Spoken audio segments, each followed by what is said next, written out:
Hi, my name's Robert Blacklock. I drive a corporate cab, 097. I've been driving corporate cabs for just over 5 years now. I spent 22 years in the oil field on oil rigs, in the transport industry when I came back to New Zealand. Fair bit of everything actually. Did a bit of road train driving in Australia, a bit of earth moving business over there as well. Yeah, quite a variety of, mostly the outdoor type work. The big thing that dragged me to corporate cabs was it's about working for yourself, individually, the flexibility of what you wanted to do, and if you do work hard, it's for you, it's not for some other mug. It was quite a bit of research involved, and then when I turned up for the interview, the first of the interviews, I came in with a foolscap page of questions I was going to ask, and never got to ask one of them because it was all laid out for me. And the thing that struck me was professionalism, and that to me then, right then, and when my first interview, I thought, this is something that was very well done, and I should be part of it. And then it was a matter of them accepting me more so than me accepting them. I came in as buying new. I kind of figured I didn't want someone else's problems. I didn't know what the cars, how they would, how long their lifestyle and all that sort of stuff. So I came in with the impression, well, I'll buy new 7 years, and if I want to upgrade during that time, I can.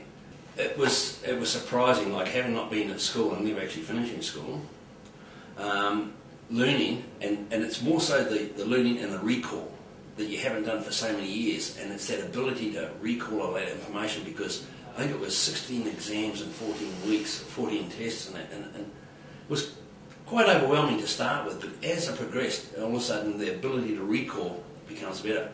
So,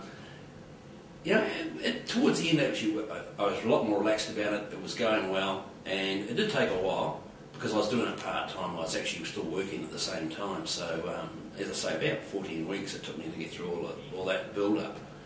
But once I got the hang of remembering and then recalling it, it was good. It was no problem. Work through usually 10, 12 hours most days.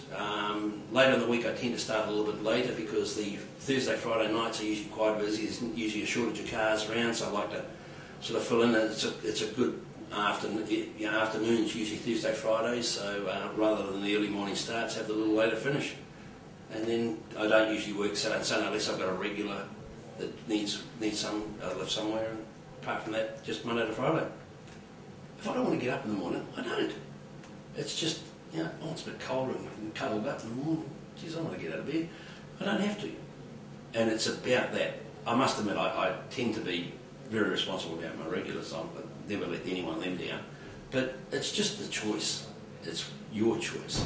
Surpass that with a little bit of effort, without too much effort. Surpass what they always said that I would make. And in factual fact is, I started out with that as a target, a daily target, and found that, it really wasn't a problem. And if you applied yourself in, I don't mind doing long hours. I mean, I don't mind doing a long day. I've worked horrendously long hours over my life. And, the income hasn't been a problem from that respect. The thing that sort of took me a bit by surprise was, having been in business before, I anticipated a lot of things, but there's some things that you keep forgetting about, and but you get there and you learn, and as you're on the road longer, you get smarter about it, and that's the thing, and you tend to learn more, and therefore the income does rise, and your fixed costs are pretty much the same. Even your fuel doesn't vary much from a 10-hour day to a 14-hour day. Your fuel doesn't go up a huge amount, so that's really your only flexible cost, that and your running costs. So once you find that you've actually got your system in place, it works, and it works well. You've got to find what works for you. If it doesn't work for you, change it. And you really do. The only gym I can say is if there's 2 peaks in the day, you've got to do at least 1.5. If you're going to come out at 8 o'clock and go home at 4 o'clock, you're going to be very broke. Because it doesn't happen. I mean, it might suit some people's lifestyle, fine, if that's what they want. But your fixed costs stay the same. Your franchise fee, your insurance, your basic costs like that, all are standard. So the more you work, the bigger your profit margin is. Sometimes you like to stay a little bit longer just to help the company out because they might be busy. and you don't want to ever let customers down because it's our image. And the great important thing is our image and our standards. If we let them drop a bit, it reflects on a whole lot of us. I mean, we're only as good as our worst driver in the eyes of the public. So if we keep the standards up and keep looking after these people, that's why quite often I'll stay an extra hour or two or something if they're short, because we don't want to let those customers down. And you've got to have a bit of ethics. I think you've got to be really up there with that, looking after the customers, because that's what our business is, a service industry. If your service is crap, no one wants you. Be prepared to change. I think it's probably the best advice is don't do the same thing day in, day out and expect it to work, because things do change. Oh yeah, some real nice guys. There's a lot of neat guys that you work with.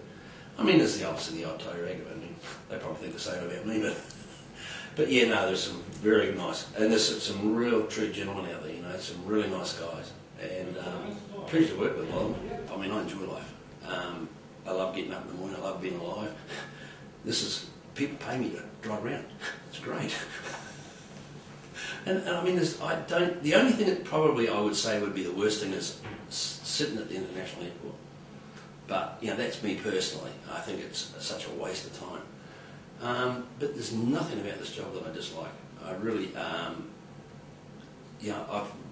I've probably had 2 people in 5 years that I sort of felt uncomfortable in the car with, not because I was worried about myself, it was just I didn't like them.